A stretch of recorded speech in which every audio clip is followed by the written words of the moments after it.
This might sound like a fairy tale, but everything I say is true. It was May 11th, 2019, when my world came crashing down. I caught my ex cheating on me, and in that moment, my heart and trust shattered into a million pieces. That night, in my darkest hour, I prayed to God, asking for someone who was truly meant for me. The very next day, as if by some divine intervention, I received a friend request on Facebook from her. Curiosity got the best of me, so I accepted and messaged her, asking if we knew each other. Little did I know, this simple action would change my life.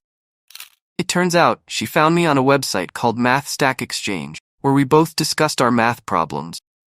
She was intrigued by my profile and decided to search for me on Facebook. We started talking casually, mostly about math, as we were both math majors.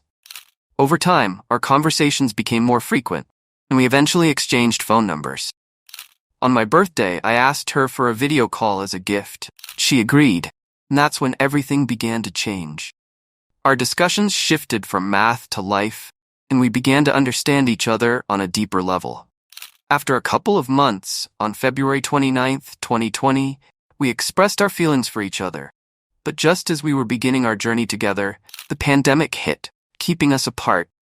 It was tough, and we faced many challenges, but our love for mathematics kept us connected. Despite the distance, we never stopped discussing math, even after the toughest arguments.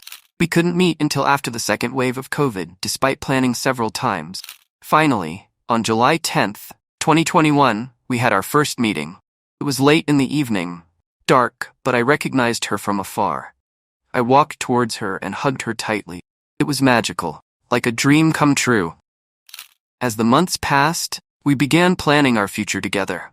But reality struck us hard, in the form of societal expectations and the caste system. I knew it wouldn't be easy, and my family's response was a firm no. We had to part ways. It was incredibly painful. We were perfect for each other, yet so different, but we fit together so well. We decided to accept our fate and go our separate ways. Her parents started looking for her marriage, and I could feel her slipping away from me. I spoke to hardly anyone, except my best friend Robin. He convinced me to try talking to my parents again. I went through a lot of emotional trauma, but I tried talking to my parents again, without telling her. I failed once more. A few months later, I learned that her marriage was almost fixed. I felt one day, I called her and told her about my conversation with my parents. She didn't say anything and just hung up. I regretted telling her. But then, my phone rang again. It was her, and Robin was on conference. This was the turning point of our story. After an hour-long conversation, we decided to fight for our love, no matter what. First, I convinced my mother, and with her support, my father eventually agreed too. Fast forward to today, we are getting married soon. Our love story might have had its fair share of twists and turns, but in the end, love won. Thank you for watching. If you believe in love, like and share this story, and don't forget to subscribe for more heartwarming tales.